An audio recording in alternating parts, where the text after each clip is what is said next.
जीत के लिए तमाम तर सुर बदलते नजर आ रहे हैं, उसका अंजाम क्या होगा ये जानने के लिए हमारे साथ खास मेहमान हैं।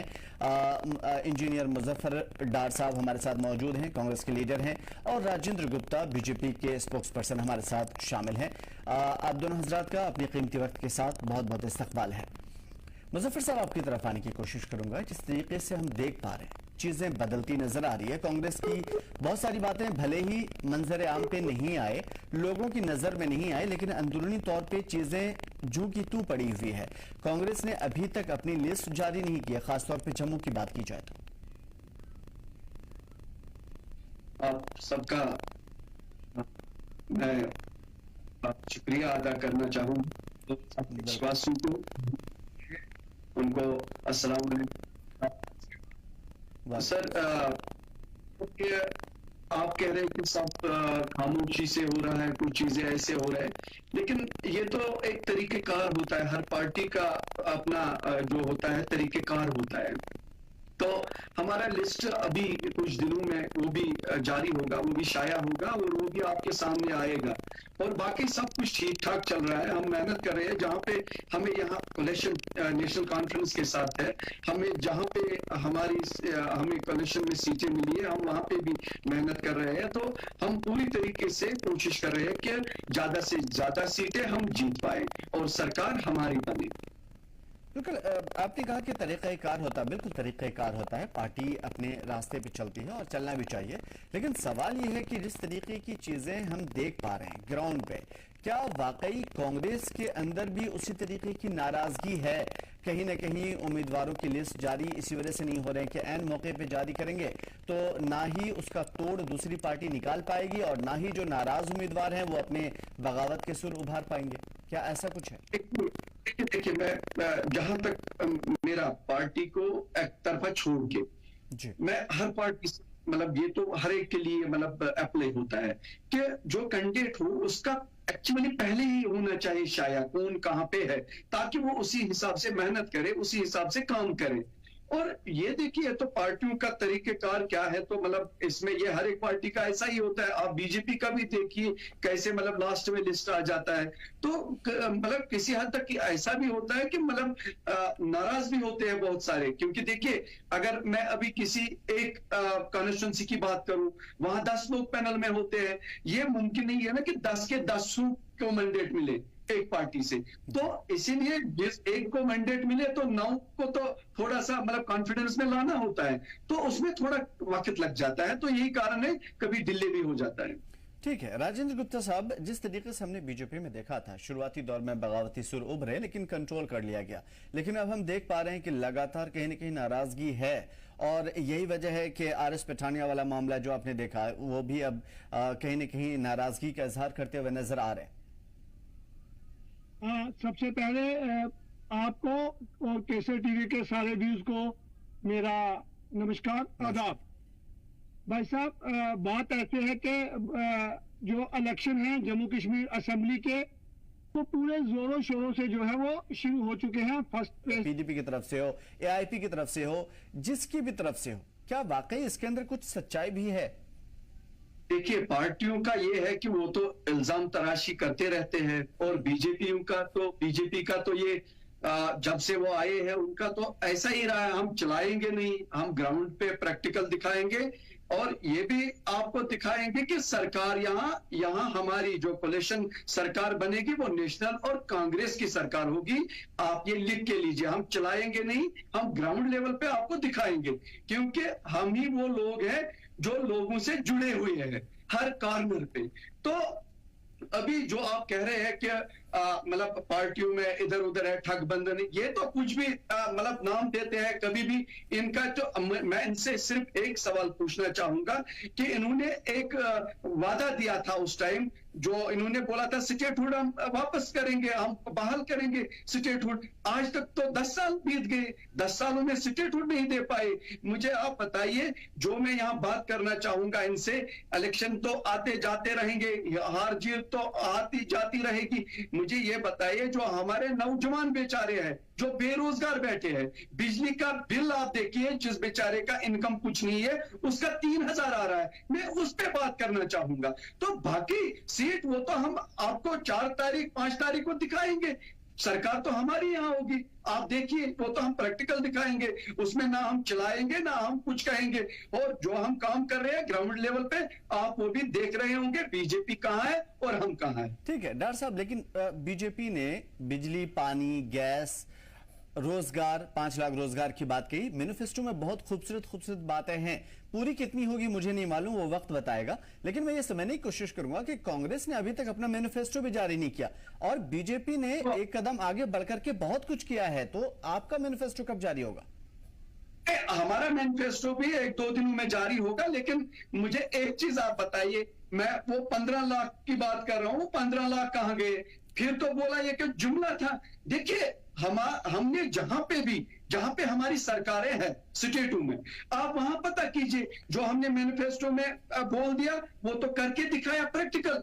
मुझे आप कांग्रेस को आप छोड़िए, बीजेपी को छोड़िए, एक कश्मीरी होने के नाते मैं पूछना चाहता हूं बीजेपी वालों से कि आप मुझे बताइए स्टेट हुड, उसका टाइम फ्रेम 10 साल हो गए, टाइम फ्रेम कीजिए ना, कब देंगे? और मैं ये भी कहना चाहूंगा अपने इनसे, क्या जो अभी हमारे साथ बैठे हैं, आप ये बताइए कब तक देंगे? ये देंगे नहीं, मैं ये कहना चाहूंगा इनसे स्टेटहुड हम ही बहाल करेंगे, कांग्रेस पार्टी, और किसी में उतनी क्षमता नहीं है।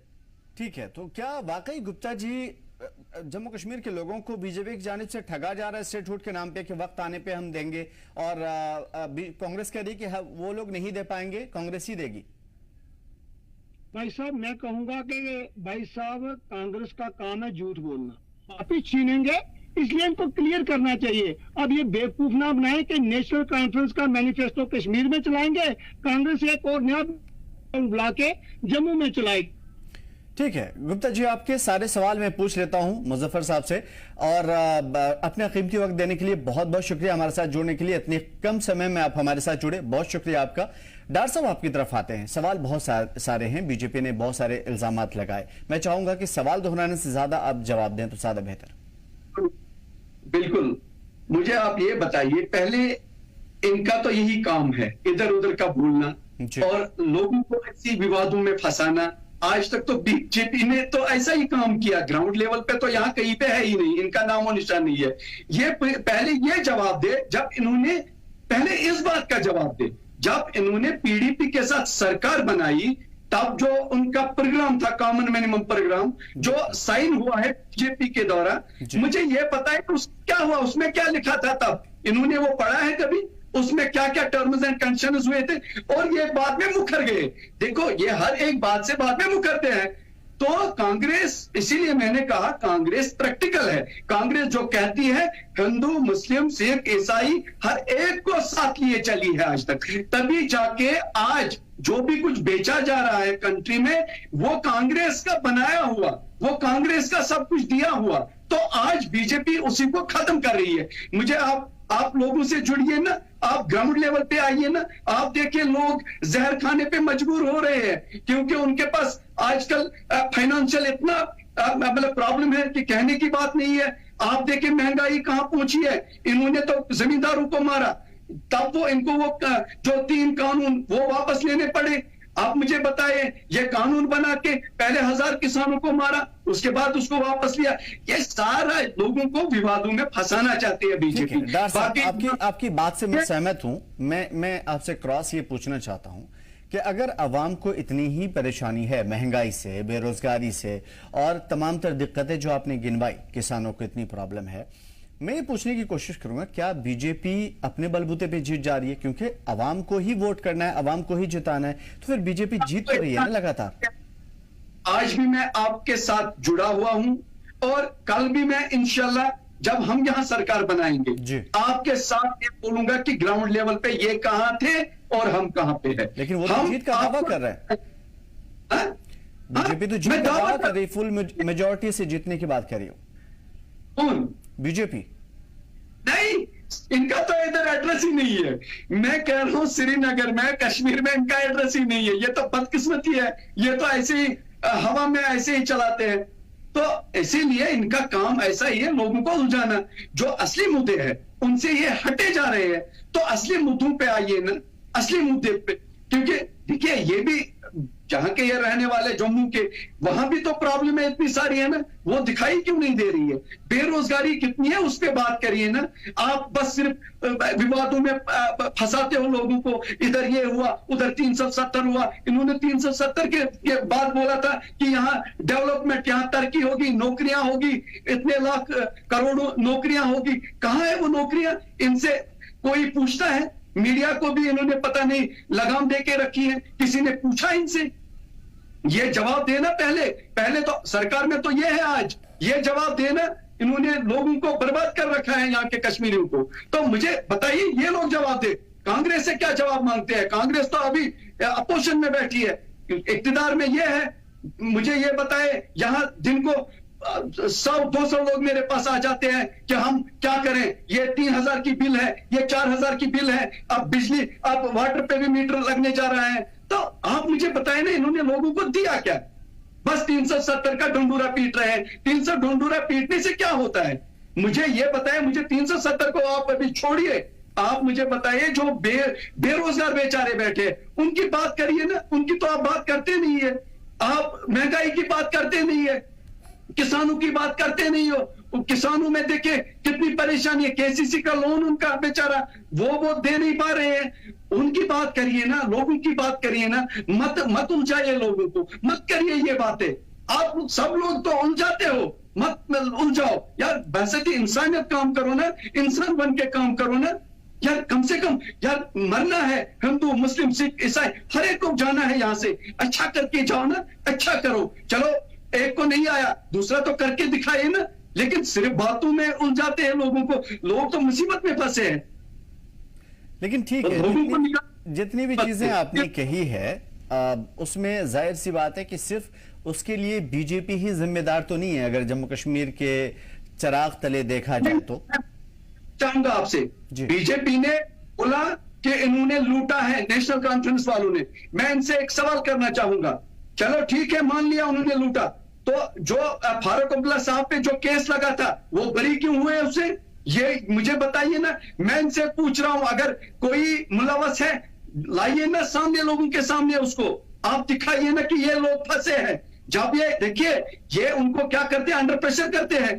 ईडी का नाम लेके, सीबीआई का नाम लेके इनको बताइए ना, जो फंसा है उसको कैमरे किरदार तक पहुंचाइए ना। कि डॉक्टर साहब आपने चूंकि अगर एनसी का मसला छेड़ ही दिया तो उस पर थोड़ी देर बात कर लेते हैं।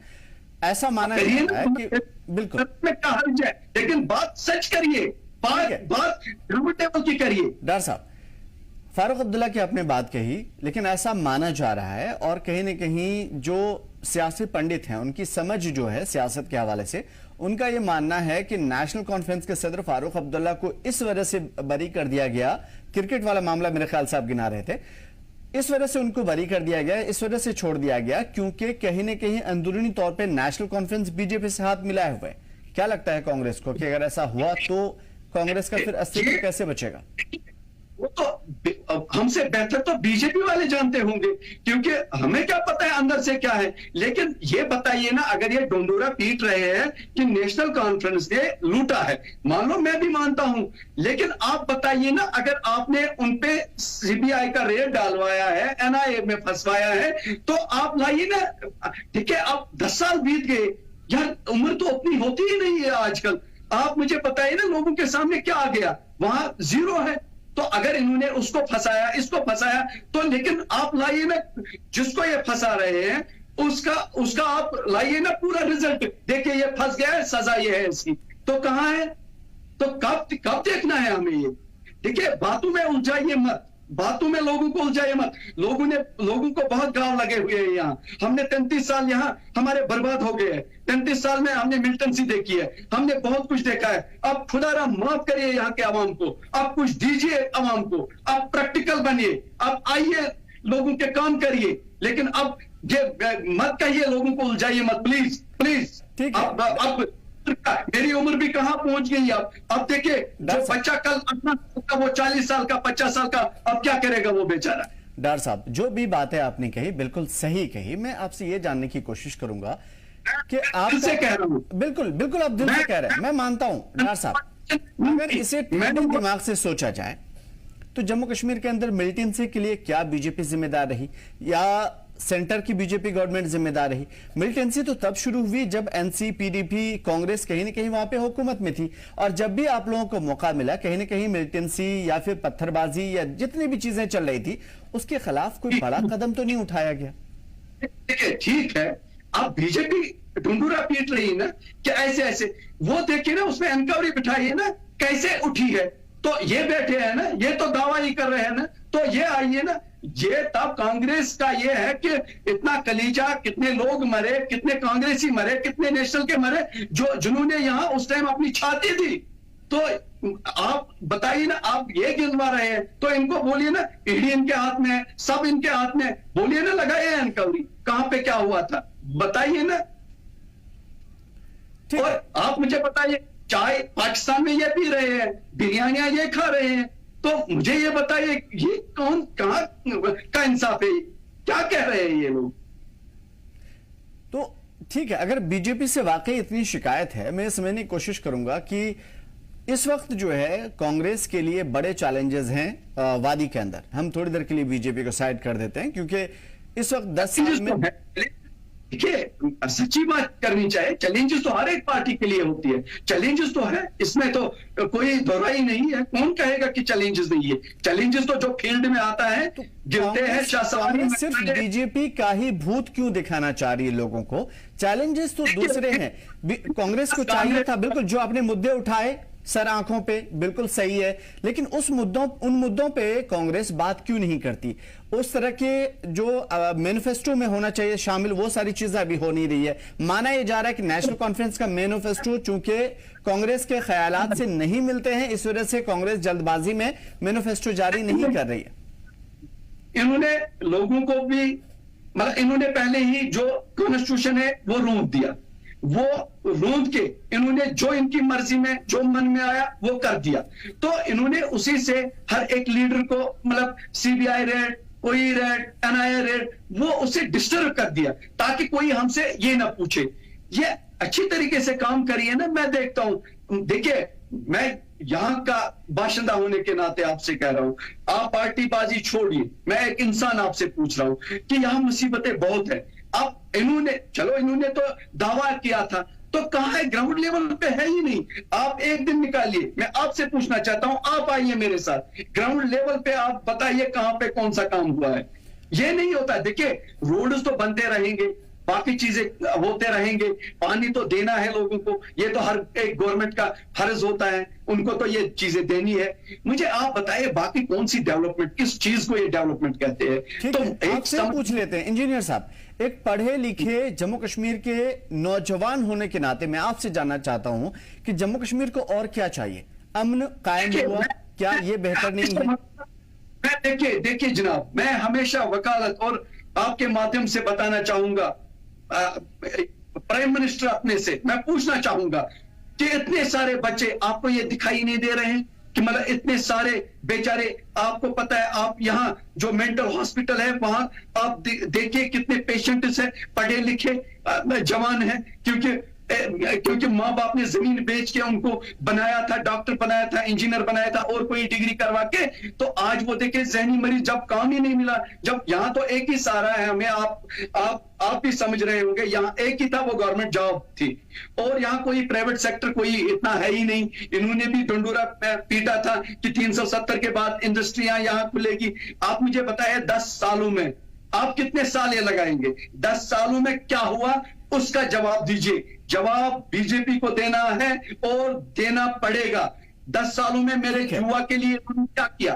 इन्होंने गरीबों के, बीजेपी का कहना है कि बीजेपी के लिए चूंकि कांग्रेस, पीडीपी, नेशनल कॉन्फ्रेंस जैसी जमातें वादी के तमाम तर जिलों में एंट्री नहीं लेने दे रही है, तो इस वजह से बैकडोर का सहारा लेकर के बीजेपी इंटर कर रही है, एआईपी जैसी जमातों को खड़ा कर रही है, और कहीं ना कहीं आप लोगों के लिए चैलेंजेस साबित हो सकते हैं।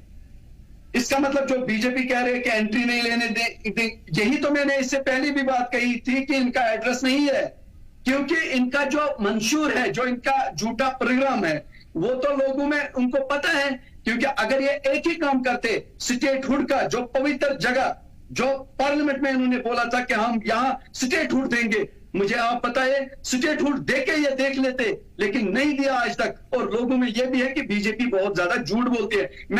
मैं ये नहीं कह रहा हूं कि किसी पार्टी का सपोर्ट करके, मैं ये कह रहा हूं एक कश्मीरी होने के नाते मैं ये आपसे पूछना चाहूंगा, बीजेपी वादी में कैसे इंटर कर पाएगी? आप लोगों ने ऐसा हिप्नोटाइज कर रखा है लोगों को कि बीजेपी इंटर कर ही नहीं पाती। आपने लगातार बीजेपी का बिल्कुल भूत दिखा करके पीडीपी, नेशनल कॉन्फ्रेंस कांग्रेस ने, कि बीजेपी की एंट्री मिल ही नहीं पाती। कैसे मिल पाएगी? जब से बीजेपी सरकार आई है मेरे भाई, तब से आप देखिए यहां क्या हो रहा है। यहां बेचारे लोग मरे जा रहे हैं। मैंने कहा ना, बिजली फीस का मैं आपको एक मिसाल देता हूं। बिजली फीस जिसकी इनकम 2000 नहीं है महीने की, उसकी 3000 बिल आती है। आप वो क्या कहते हैं कि बिजली पे ही पहले बात कर लेते हैं, फिर आपके दूसरे मुद्दे पे भी आएंगे। बिजली सबसे ज्यादा पैदा होती है जम्मू कश्मीर में। ना सिर्फ जम्मू कश्मीर अपने यहां के लोगों को 24 घंटे फ्री में बिजली दे सकती है, बल्कि दूसरे स्टेट को भी दे सकती है, और अभी दे रही है। तो जब सेंट्रल गवर्नमेंट से एमओयू साइन हुआ था, उस टाइम पे आप लोग राजी क्यों हुए थे? जम्मू कश्मीर के लोगों ने ऐसी इजाजत क्यों दी कि हमारे यहां पैदावार बिजली की हो और हम दूसरों को दें और खुद भुगतें? सुनिए मेरी बात, आप अगर हम पीछे जाएंगे तो इसमें बहुत टाइम बीत जाएगा। हमें तो महीने के महीने। मैं इतना कहना चाहूंगा इनसे, अगर ये लोग, चाहे कोई भी हो, ये लोग क्यों इलेक्शन पे ही बोलते हैं 200 यूनिट देंगे, 300 यूनिट देंगे? अभी बीजेपी की सरकार है ना, ये 200 यूनिट दे देना, दिखाइए ना, देके मैं मानता हूं इनको दे देना। अगर गरीबों की चिंता है, अगर आवाम की फिक्र है, अगर कांग्रेस ने गलत किया है, ये सही करे ना, मैं मानता हूं, मैं इनके पीछे चलूंगा, ये सही करे ना।